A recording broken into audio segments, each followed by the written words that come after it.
Kaisang Pangarep mendapat banyak dukungan untuk maju sebagai wali kota Depok di Pilkada 2024 mendatang. Seperti diketahui, putra Presiden Jokowi itu dideklarasikan maju Pilkada Depok oleh kelompok relawan Ganjar Pranowo Center atau GP Center pada Sabtu 1 April 2023. Adapun misi mencalonkan Kaisang adalah demi meruntuhkan dominasi PKS di Depok yang sudah berkuasa selama 20 tahun. Demikian disampaikan Ketua Harian Dewan Pimpinan Pusat GP Center, Thomas Junianto saat berbicara di program Ngobrol di Tribun Jakarta pada Minggu 16 April. Thomas menuturkan bahwa pihaknya mendapat respons dukungan dari banyak pihak atas pendeklarasian Kaisang Pangarep, tidak hanya dari masyarakat atau warganet secara perseorangan atau kelompok, partai politik pun seolah berlomba memberikan dukungan. Dia mengatakan sejumlah partai di tingkat Kota Depok sudah ada yang menyanding-nyandingkan Kaisang Pangarep dengan kadernya. Thomas menyebut PKB, PSI hingga Nasdem sudah menunjukkan sambutan baik atas pencalonan Kaisang. Ada juga PDIP yang memilih menanggapi deklarasi Kaisang dengan keinginan memasangkannya dengan Sekda Depok Supian Suri. Menurut Thomas, dukungan politik bisa dari partai mana saja, walaupun Kaisang yang merupakan keluarga Jokowi sangat terikat. Maksud kami terkait dengan PDIP, namun Thomas menganggap hal itu tidak berlaku di Depok. Menurutnya, Kaisang bisa maju Pilkada Depok bahkan tanpa dukungan PDIP.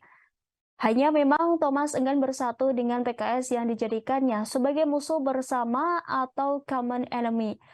Thomas terang-terangan menyebut misinya mencalonkan Kaisang adalah demi meruntuhkan dominasi PKS di Depok yang sudah berkuasa selama 20 tahun. Bahkan ia menuturkan bahwa baginya siapapun yang ingin menumbangkan PKS di pilkada mendatang itu adalah temannya. Lebih lanjut, Thomas mengatakan bahwa kota Depok memang butuh perubahan. Oleh karena itu, ia berharap Kaisang disambut oleh masyarakat dengan riang gembira. Bahkan Thomas mengandaikan jika PDIP dan PKS berkoalisi demi mengalahkan Kaisang di Pilkada Depok. Menurutnya hal itu bisa saja terjadi karena peta politik di tingkat nasional kerap berbeda dengan tingkat daerah.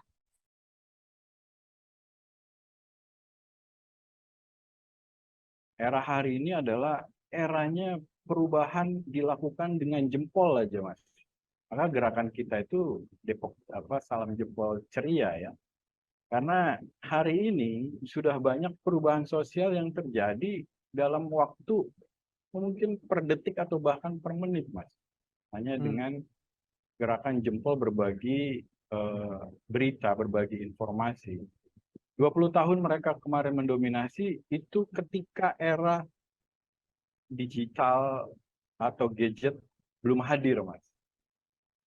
Tapi ketika era digital hadir, saya rasa ini menjadi, ya kalau bisa dibilang memang peluang 50-50 ya. Jadi tidak juga mereka menjadi hal yang mesti ditakuti atau karena dominasi mereka selama 20 tahun, beda era. Beda era. Ini kita mulai dengan pertarungan ya 0-0 lah, dengan skor 0-0 lah. Mari kita berkompetisi gitu. Karena ini eranya era baru, mereka belum ada. Justru mereka mulai nanti di 2024 dengan era digital ini. Ya, mari kita berkompetisi untuk itu. Dan saya yakin akan ada